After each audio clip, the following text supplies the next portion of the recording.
just a run through of the grid as they make their way through though. So it will be Alex Ellis followed by Phil Garside, Jason Sherlock, Sam Creek in 4th place, followed by Joe Turnell, Alpa Turk, Ryan Beale, Kian Walsh, and Liam Ferguson.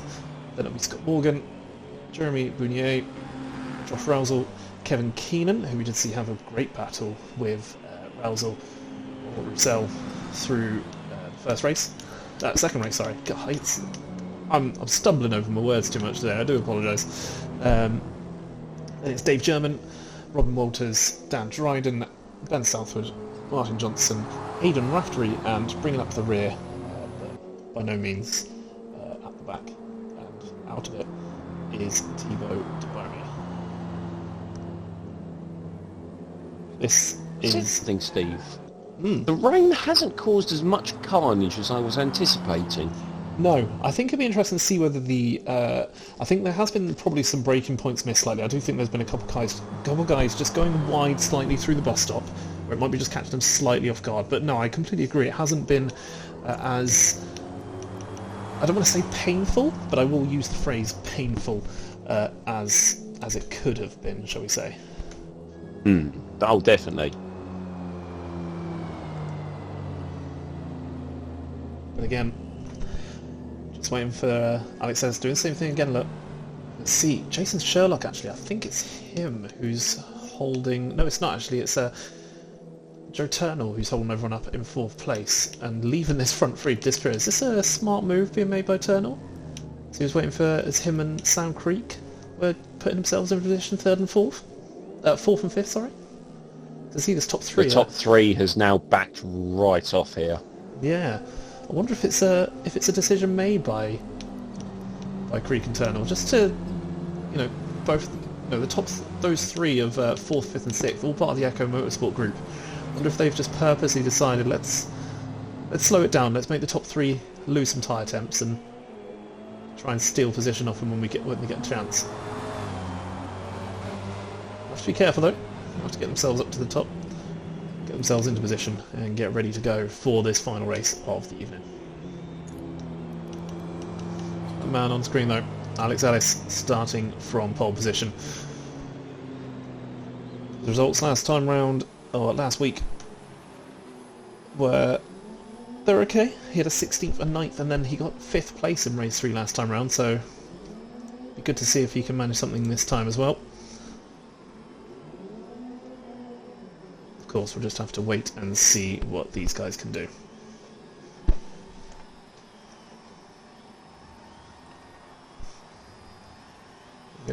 Getting into position.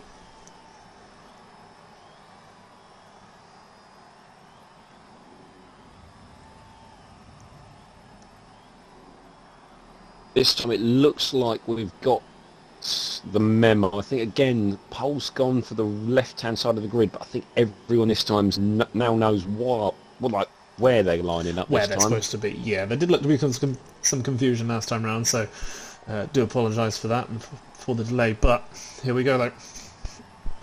Everyone getting into position and getting ready for this final round of the evening.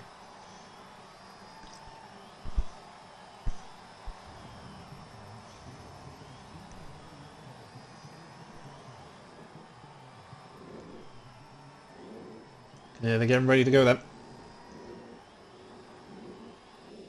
And race 3 is underway. I don't think that was the greatest start from Alex Ellis. I think there was a good start behind him. One of the TPR cars, I think that was Jason Sherlock. But up the inside though, Phil Garside takes the whole shot, takes turn 1. Oh, Ellis is getting hit. He's managed to keep that one. Oh, he's managed to hold on to that one. He's gone. I think he's just managed to hold it. He's squirrely. No, he's contact with one of the TPR cars. I think it looked like it. I think he got caught up initially with Garside or maybe Sam Creek, and the car really slid out from under him. He managed to save it. I think in the process he just caught up with, as you say, Jason Sherlock and the group of them all kind of bunched up, but somehow everyone has made it through there. But up at the front, Phil Garside, look at the gap he's managed to get already, a second over second place, and then behind him there's a little bit of space back to 5th place, and that's Alex Ellis obviously sat in 5th, who is just leading the charge from then on as Ryan Beale finds himself in 6th. 7th place is Liam Ferguson, 8th place Kieran Walsh. Mark Guest is in 9th. Up at the front, there is a scrap going for 2nd place between the Echo Motorsport trio of Sam Creek, Joe Turnell and Alper Turk. I was just looking there. Joe Turnell tried to hang it round the outside, round the hairpin. It's a risky move round there. Tried to pull it off, just couldn't make it. Jason Sherlock, I'm seeing dropping back a bit further now, down to 11th. And he's under attack now. Under attack from the Mercedes of Josh Rousel. He's gone wide there, Sherlock. Oh, he's just grass under braking. Clipped the grass under braking. He's not going to want to do that, and he finds himself under pressure from Jeremy Bounier. Up at the front, though, Phil Garside. This is exactly what he would have wanted from the start of this race. He's doing what he needs to do. He's getting his head down. Oh, that was in the back there. That was the VW getting in the wall. That was Jeremy Bernier. Ran wide, just clipped the wall, but he's still going. He's got away with it. No damage. Yeah, I think he might have been under a little bit of pressure from, I believe, Dave German, but Dave German and Kevin Keenan looked like they were quite close together. Oh, at 5th place, Alex Ellis is under a lot of pressure from Ryan Beale up the inside into turn 1. And Ferguson's trying to follow him through, but he's not going to do it this time round. Check out this battle with Sam Creek in 2nd place, leading the Echo Motorsport pair of Joe Turnell and Alper Turk, who's doing well in his first outing in Miss Astra. So 3 of them look to chase for a down moment. Phil Garside. Carry on, go for it. Kean Walsh was having a look at Liam Ferguson, just had to back out of it though, and he's now under a bit of pressure himself there from Mark Guess. Yeah, I have to keep an eye on that one. You can see the slightly different lines being taken through the bus stop. Liam Ferguson making a move there. He's got to be careful though. There. He's got to be careful. As you can see, Kean Walsh is all over the back of him, and these two have been no stranger to battling each other. They did towards the end of race 3, which Liam Ferguson did end up winning out. Oh, the front though, Phil Garside is now under a lot of pressure from the Echo Motorsport trio. Yeah, he's been caught here. The Echo Motorsport guys, they've worked together, they've pulled each other up to Phil Garside, who, you know, for a moment looked like he could have run away with it. Within a lap, that lead has gone. That advantage he had has gone. I wonder if he made a mistake, because the lead was almost, it was just over a second initially. And here we are though, with Sam Creek tucked in behind him, Joe Turnell behind them, and obviously at the back of this is Alper Turk. These 4 need to figure out what they're doing quick, because behind them you can see that being led by Ryan Beale is the following pack that takes you down to 12th place.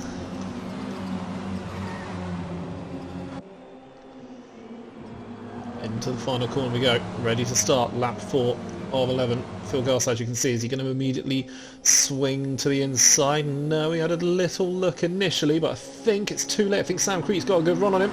Up the inside into turn 1, Sam Creek's going to look to take the lead of this race. Bit of contact between Garside and Creek as they look to turn in, and that might give an opportunity to Joe Turnell coming up the hill. So here we go. You can see Turnell's just got his nose in. Don't know if it's going to be enough. I think Garside might be able to chop that off, but the problem he's got is that Garside unfortunately isn't getting much of a slipstream off of the Echo Motorsport car of Sam Creek, and that's given the opportunity here for, look at these 3 working together to try and get through. I think Garside's going to chop the nose off of Joe Turnell. Yes, he does, and holds on to 2nd place. The thing is now you've got to think, does Sam Creek play the team game here? Does he back up Phil Garside to allow his teammates through, or does he go, I'm in front, you're on your own? I think in a race like this, with the chasing pack as close as they are, I think he's got to try and just get away. You can see, down to, I think it is 12th place. Yeah, it is Jason Sherlock. Down to Jason Sherlock, there is just a queue that's starting to form up behind Garside here, or well, behind Sam Creek, really, let's be honest. And I think if I was Sam Creek, I am trying to get out of that as quick as possible. But he's still feeling the pressure a little bit. As you can see that Ryan Beale is on the back of Alper Turk now, turning this the top 4 battle into a top 5. This could be this gaggle could grow very quickly though, because you've got to bear in mind Alex Ellis is closing in, and he is bringing a train of cars. Who is behind him? Race 1 winner Liam Ferguson. Race 2 winner, wasn't it, Liam Ferguson? Yeah, and race 1 winner Kean Walsh. Exactly. Yeah. It's this queue that's being brought in. if Sam Creek doesn't disappear early, he could find himself under the clutch and, you know, in danger of losing quite a lot of places, because this lot are all just following through. As you can see though, up the inside, trying to make the move, Joe Turnell. It's not quite made it. Phil Garside defending that well. Alper Turk, look, he's just tucked in behind Turnell now. He's trying to egg his teammate on, get that position, let me follow you through. He's just slotted into the slipstream, and Ryan Bill looking like he's going to try and make the most of this as well. Garside's getting hung out to dry without any... Yeah. Garside's been completely swamped by the pair of them. They work together with the slipstream, I think a little bit bump drafting potentially with them as well. Managed to get past Garside, but Garside's going to try and go...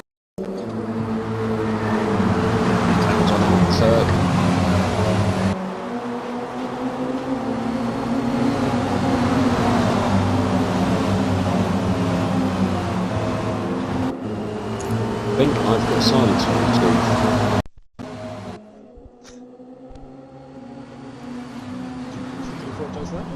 My controller decided to run out of battery, and it was perfectly fine when I started the evening. Let's I did wonder why you disappeared. Yeah, just completely. My controller just went no. So I do apologise, but we're still sat here though. Let's just have a quick check. Not miss much, that's fine.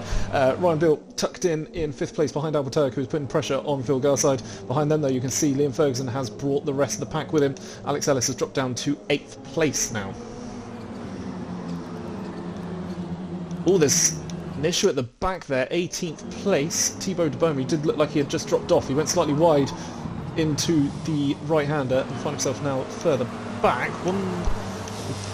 Double check, there's... I think my timer is off because Martin Johnson is showing up as 121 seconds back. I've got that for... I've got that as well, but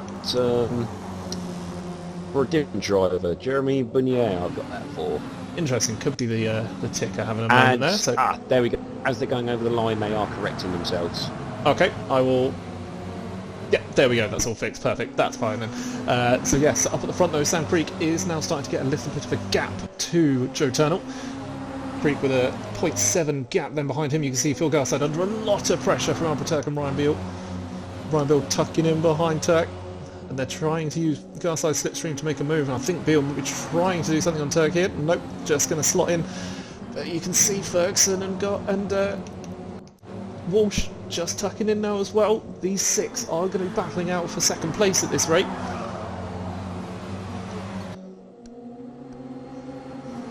So unfortunate at the start of the race for, I mean it's for the pair really of Alex Ellis and Jason Sherlock, but they find themselves now in 8th and 12th respectively.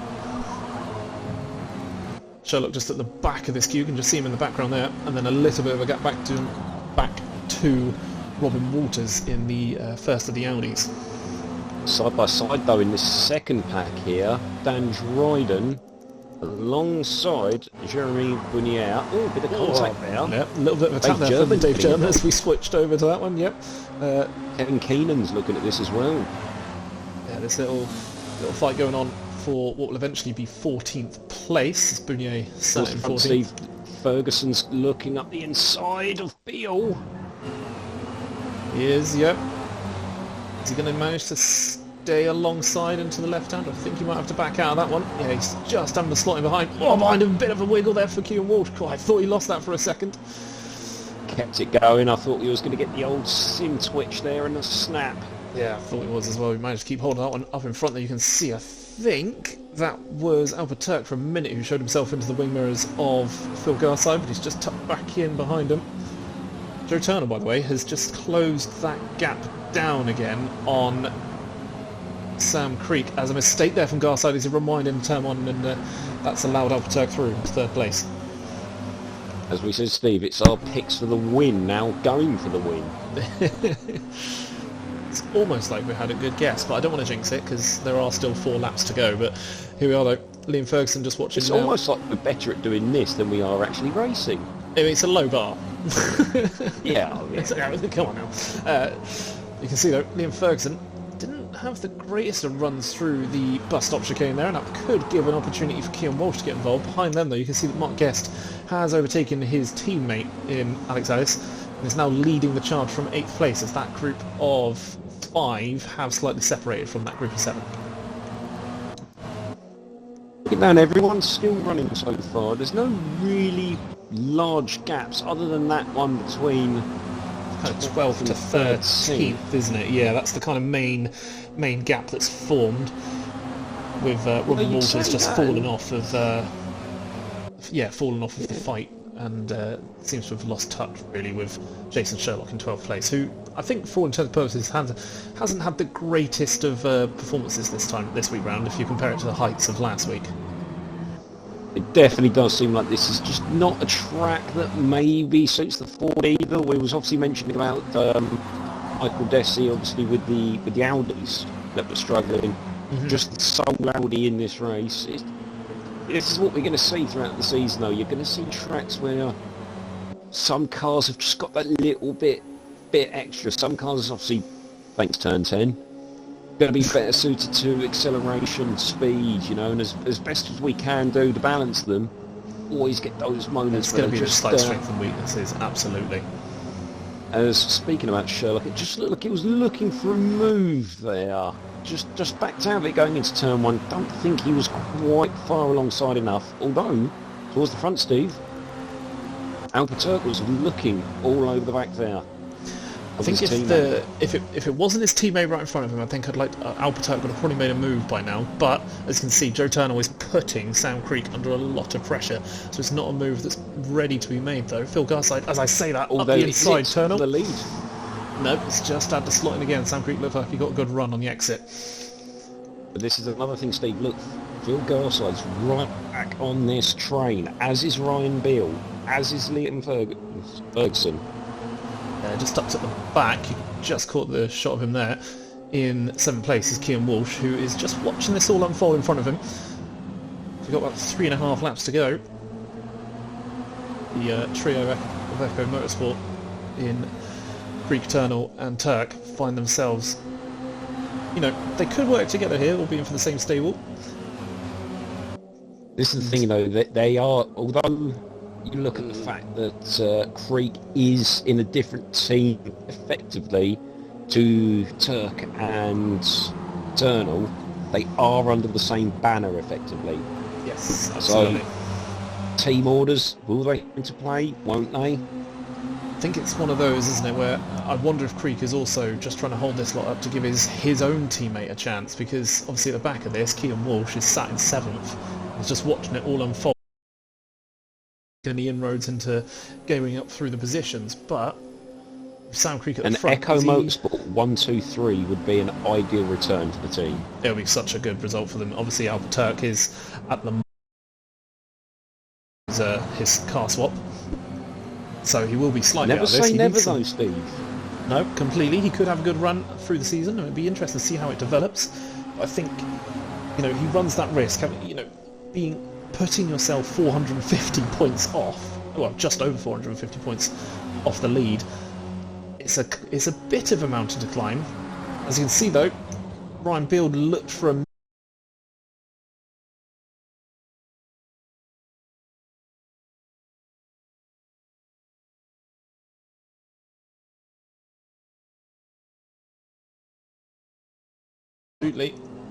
for a minute Beale was going to look at Garside, and then out of nowhere he runs a little bit wide, and Liam Ferguson says thank you very much, I'll be taking that one, and he slots himself up in a 5th place and is now looking to try and make a move on Garside, which is part of the same stable. Obviously Garside is the independent entry for him, but up the inside, numb to the grass goes Garside. That's not going to be great for his exit.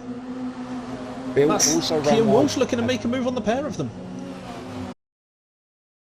1, 2, 3, 4, 5, 6. At the back, you can see a little bit wide there from Ryan Beale. No, a lot from 8th. But, you know, with pretty much 2 laps to go as they're about to enter the 10th lap, I don't think they're going to have enough time, but, I mean, we say this, anything could happen with this top lot. Up the front, you can see, just watching with Albuquerque now, a little bit of a gap open up for a minute between himself and 4th place, which is, of course, now Liam Ferguson. Ferguson all he can to get back in there. Meanwhile, Ryan Beale finally gets himself past Phil Garside and puts himself into 6th place, and is now going to try and make his way up back or try and get the podium positions.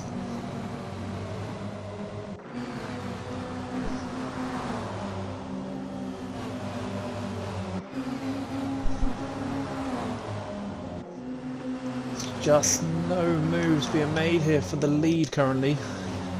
Sam Creek's doing a really good job up in first place. He's under a lot of pressure from Joe Turnell, who just hasn't given him a moment to breathe. Turnell looks like he's trying to take a quicker line. He threw himself in the start of the bus stop. He's really tucked in behind at the moment. Not sure if a gap is opening though. Sam Creek's driving a really good race holding on to this one. As I saw this go previously, Liam Ferguson biding his time.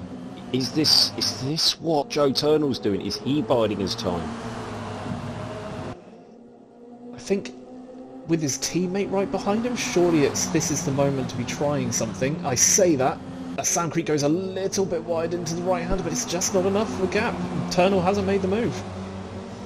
They need to be careful though, because Ferguson's right on the back of these three. Had a look for a second there, did Ferguson. He looked like he was going to try and do something.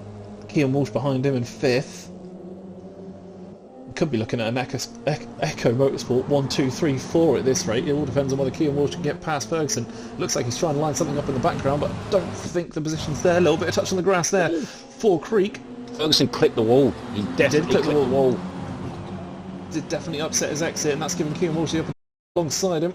Ferguson's though got the inside line for the right-hander into the final corner. Kean Walsh a little tap on the back just to try and let him know you're there as they do for the switchback, and I think he might have pulled alongside him as they make their way down the straight. He's definitely got an overlap. Ryan Bill though, sitting behind Ferguson. Yeah, I thought for a second that Bill was given the old NASCAR bump on the back of Ferguson.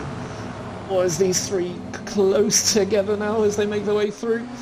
Ryan Bill looks like he's going to try and slot in behind and try and nick a position off of Kean Walsh at the back amongst this, and he has. And Kean Walsh finds himself in 6th place now as Ryan Beale slots himself into 5th. Meanwhile, this whole fighting though has separated themselves completely from the top 3. Beale definitely goes. Yes, Beale seals it. He seals it into the bus stop. Does. Beale takes 4th place and looks like he's going to try and keep this one now. But the fight for first is still raging on as we're here on the final lap. Alpaturk just a little bit wide there. The 3 of them, are they going to try and make a move around the outside? Has Joe Turnell made a mistake? I think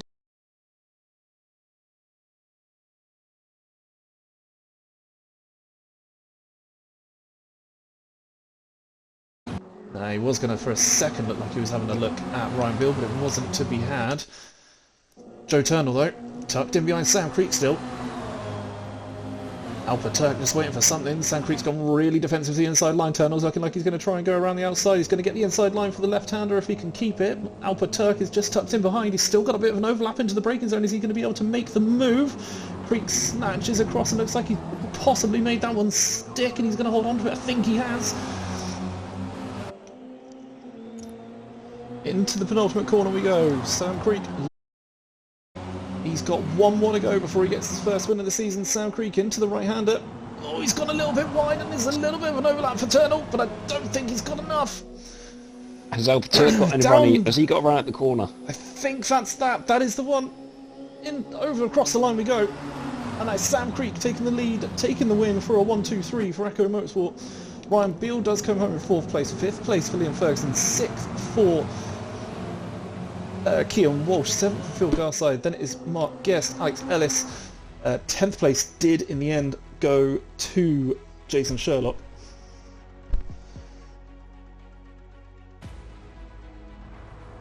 Great battles in that top 5. And Sam Creek though took the lead early and just kept it, just made it his own. Drove a great race, and Turnell and Turk, they just didn't have it. They just wonder if they were kind of worried about each other too much, possibly. Drive for Creek. Yeah, Creek was absolutely brilliant holding that last moment. I thought that was going to be the opportunity that that Turnell needed. It looked like he had a run on the inside, but Sam Creek, he held on to that one. He didn't give him, he forced him to try and take the outside line. It was never going to work there. But as you can see though, final results of the final race of the night from Watkins Glen International. It's Sam Creek taking the 3rd win, followed by Joe Turnell, Alpaturk in 3rd, rounding out the podium. Ryan Beale, who went into this week as the championship leader, I believe he'll be leaving as the championship leader as well, but obviously keep an eye on our socials for confirmation of that. Fifth place for Liam Ferguson. Kean Walsh with a really great weekend. Great week for him, coming home in sixth. Seventh for Phil Garside. Great drive from him as well. Then it is obviously Mark Guest, Alex Ellis, followed by Jason Sherlock in 10th. He's probably lost out on second in the championship after today, but again, keep an eye on the socials. Great drive from Josh Rousel in 11th place, followed by Scott Morgan, Dan Dryden in 13th, Robin Walters in 14th, Jeremy Bunier in 15th, 16th for Kevin Keenan, then it's Dave German, Ben Southwood in 18th, Martin Johnson 19th, 20th for Thibaut Dubois, and Aidan Raftery takes up 21st place. Well, great race, great driving from the lot of them. Any last kind of opinions from yourself, Connor, before we call it a day? Yeah, you have to say, Echo Motorsport, you know, after the opening meeting at Sunset, we was thinking, could this be a TPR domination this season? You know, are we going to see Sherlock and Bill be a class ahead of everyone? Mm-hmm. Echo Motorsport have come here, have taken a 1-2-3 in the final race of the day, mm-hmm. They've bagged a win in the first race, and let's not forget, Liam Ferguson's picked up his first win of the season now in race 2. Mm-hmm. He's on the board. He can't be ruled out at any point this season for a championship. No, absolutely not. No, I think Liam Ferguson is one that's always going to have to be kept an eye on. You know, there's a reason he's won as many championships as he has. His consistency is, you know, second to none. You just have to look at the fact that his results this week. Obviously, last week he came third, second, fourth. This week he got a make sure I've got this right, but he got third place in race 1. Race 2 he came home obviously with first place, and race 3 he came home in 4th. So was it 4th in the end? Yes, sorry, 5th in that race. So, you know, his results are there, his consistency is there. Not finishing outside the top 5 so far is impressive. I think it's all to play for. It's absolutely all to play for. I think the only thing I would have liked to have seen is the pair of Turk and Turnell maybe start the season in the same car. Yeah. So that point drop for Turk wasn't as damaging as it could be. Obviously, like you say, it's a long season. Anything can happen. He could bring it back. But with the performance that we're seeing from this top lot, it's going to be a tall order. Oh, 100%. This is a season that is going to be wide open.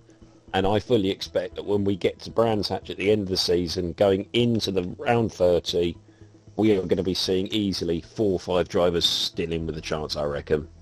Yeah, absolutely. I think it's just been... it's close all the way through. I think people that we thought were going to finish at the front... people that we thought were going to finish at the front... We thought that Jason Sherlock was going to have a better week than he did this week. It wasn't a bad week by any stretch. You know, let's not... Oh, no. Let's not take that away. Very much appreciate that, Ryan, with the raid. It was, by no stretch of the imagination, was it a bad round for Jason Sherlock. It's just with the performance he had last week, it looks worse on paper. But yeah. I believe it's 3 results still in the top 10 for Sherlock, which is mighty impressive. You know, the competitiveness amongst this, like, got 7th place in second race. Race 3 obviously came home in 10th. Race 1 he came home in 10th. So it's 3 top 10s. That's still an extremely impressive result. And it'll be interesting to see how this goes next time round. You know, next week at Sebring, a different track again. You know, there's some tighter sections at Sebring. There's obviously the longer sections. It's a nice mix, and it'll be interesting to see how that all shakes up.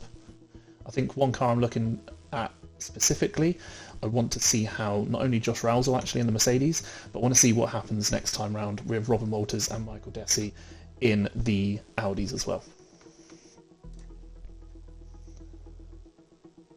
Definitely. It's going to be an interesting one. The bumps at Sebring are going to be the key thing. We know what Sebring's like. It's a bumpy track, that final corner. Will we see issues with maybe cars bottoming out?